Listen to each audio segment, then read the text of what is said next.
Habari gani Mwanakeo TV, kama ni mara yako ya kwanza tafadhali subscribe na turn on notification.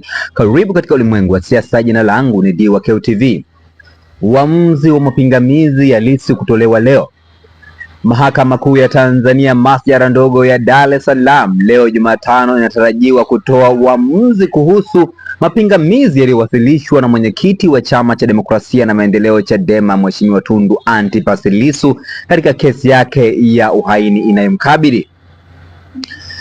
Katika kesi hiyo ya jinai namba 19605 mkwaju mwaka 2025 inayosikilizwa mbele ya jopo la majaji watatu wakiongozwa na Jaji Dustin Ndunguru, mshtakiwa akiwa ni Tundu Lissu ambaye anajitetea mwenyewe, amepinga uhalali wa kuwepo kwa kizimba maalum kilichowekwa ndani ya chumba cha mahakama kwa ajili ya shahidi wa siri anayefahamika kama PW11 pamoja na mashahidi wengine wa siri watakaofuata.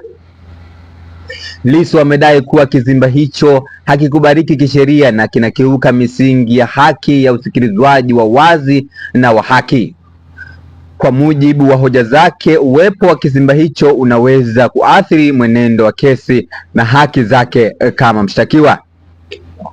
Upande wa mashtaka kwa upande wake amewasilisha hoja ya kujitetea matumizi ya utaratibu huo, akieleza kuwa umezingatia maslahi ya usalama wa mashahidi wa siri.